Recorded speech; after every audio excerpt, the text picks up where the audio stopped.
Hello, everybody. Welcome back to another episode of the Wellness FOURplay podcast. I am Dr. Dondee Nettles, and today we're going to do something new. We haven't done this yet. We're going to do the 4-minute drill, and we're going to talk about constipation. So how do you know if you're constipated? Simple question. Are you pooping?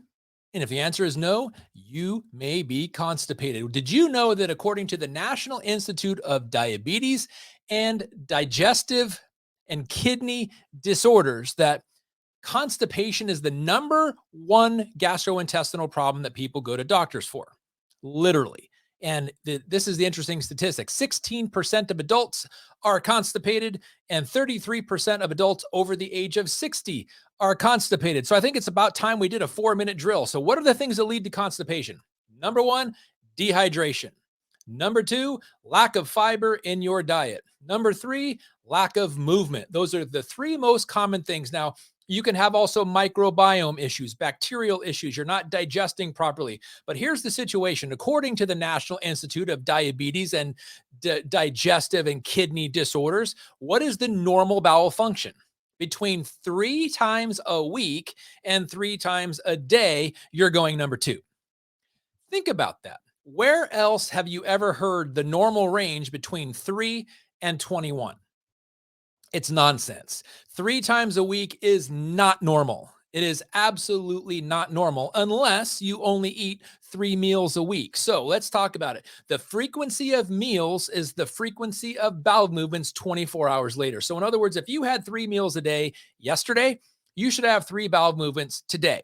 And if you don't have 3 bowel movements today, let's look at first hydration. Let's look at fiber in your diet. So stop eating things that have little fiber. Fiber is necessary as a bulking agent to help move things through your bowels and out.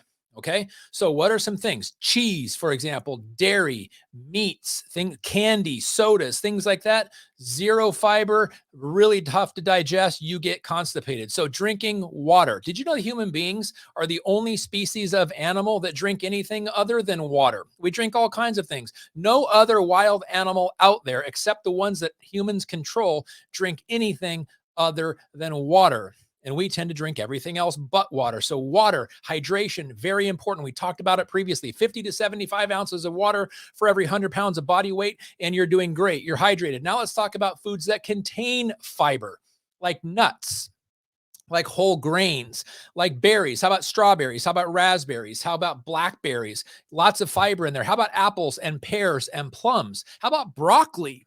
How about beans, black beans, kidney beans, pinto beans, red beans, all? They have literally twice as much fiber as the average vegetable. Stick to those kinds of things. Eat fiber. Eat fibrous foods. Again, vegetables, fruits, very, very good for you. Stay away from things like dairy, things like cheese, things like meats, things like candies, sugars, and things of that nature. And then your movement. If you are moving around, you're giving motility to your intestines, and they should be fluctuating things out, should be forcing things out. So if you're constipated, drink more water, eat more fibrous foods, and move your body. Those are going to be the 3 things you can do that are directly in your control to help with your bowel movements. And think about this. Bowel movement normalcy or regularity is however many bowel movements or however many meals you had yesterday, you should have that many bowel movements today. And if not, start working on it. All right. Thanks for tuning in, guys. There was your 4-minute drill of constipation. Tune in tomorrow for another episode of the Wellness FOURplay podcast. And if you found this valuable, please share it. Have a wonderful evening. Take care. God bless.